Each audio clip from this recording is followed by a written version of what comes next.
Ahoy again, it's Ryan, and I'm really excited because we're going to talk about the final piece of this puzzle as we start to think about what our business model is going to be. We're going to start with a recap. You probably have this memorized by now, which is great. First thing we think about or start with is our value proposition, also known as the problem you solve and the need that you're fulfilling. In order to get that somewhere, you have to understand who your customer segments are. Now, that is called your product market fit. When you have a value proposition, and then you know who needs that value. How you connect those two are through channels, digital or physical. How you keep and maintain and grow the relationships is by keeping in touch with them and knowing how you're going to do that. Then you have to understand your revenue, how this is going to actually work. How are you structured? How are you receiving money? How are people paying for this product? Then you have to understand the key activities and the key resources, because those are the things that have to happen in order for you to have your business be alive and successful. We can't do it alone. That's why we need partners. And so the final piece of this puzzle is your cost structure, right? How much this all actually costs. And then we can zoom out and we can say, this is how much it costs. And this is how much our revenue model is projecting. And if it costs less than you're making, then this whole thing could possibly work as a successful and viable business. So let's get into this piece here, which is known as your cost structure. This is going to be research-based because you've got to do some diligence, you've got to take some guesses, you've got to crunch some numbers, and you have to make some decisions. So there are going to be fixed costs, which are things that are monthly, which happen all the time. So rent would be a fixed cost.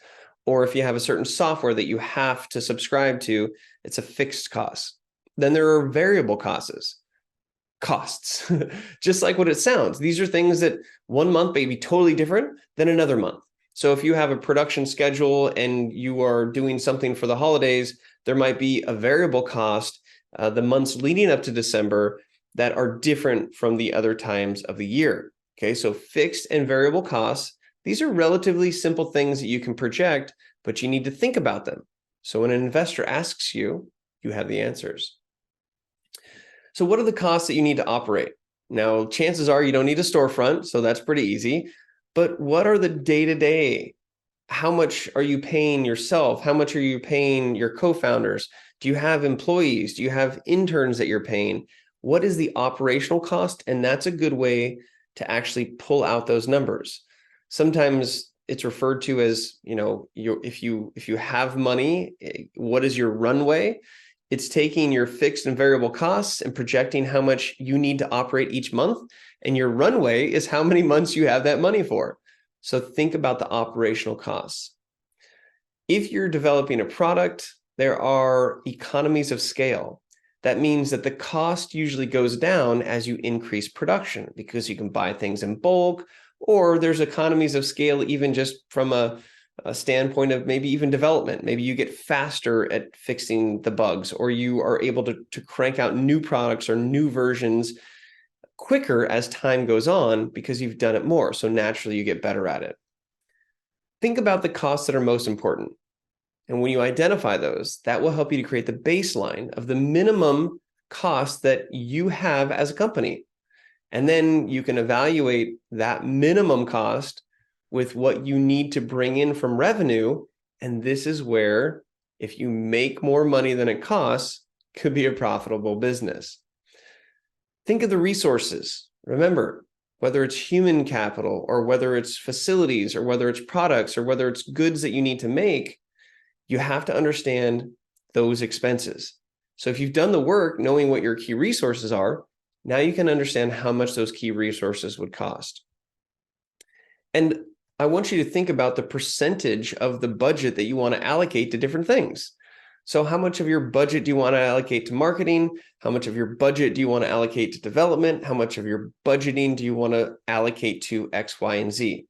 So think this through, and it'll help make things a little bit more realistic at the end of the day. We talked about key resources. Well, what about the key activities? Key activities are the things that you have to do to stay in business. And so when you think about what key activities are the most expensive and you're able to understand all of your costs, then you can have a more full picture of what it is that you're after.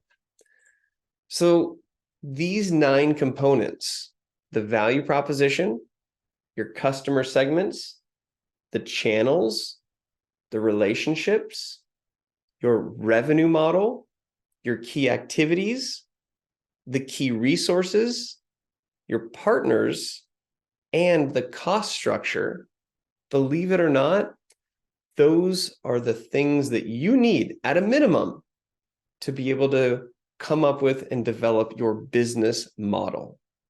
And so I hope that these videos have been a good high-level explanation of what these are.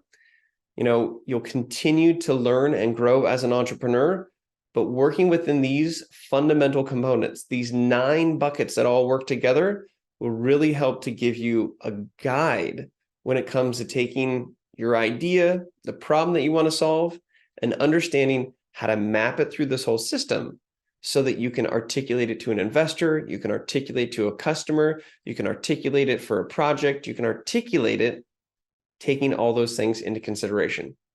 So hopefully that was helpful, and I'm excited to see what ideas you come up with, but in particular, how you have formed your value proposition for your customers that you have, to find the channels that you get there with the relationships so that you build it, to understand your revenue structure of how they're going to pay for it, while keeping in mind your key resources, your key activities, the partners that you're going to need to develop, and the cost of it all. And remember, if it costs less than the money you make, that is profit, and that is how you can make your business not only survive and thrive, but grow. And then you build it, maybe you exit, and then maybe you make a bunch of money, and then you go back to the very beginning and you start a new idea. But this is the process that you'll need to learn, and the sooner you know it, the faster you will iterate to either failure or success. You got this. This is your time to shine.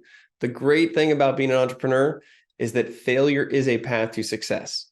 So working through these pieces, putting this puzzle together, even if your idea doesn't pan out, you're one step closer to the next idea that will. All right, we'll see you in other videos, I'm sure. Otherwise, adios.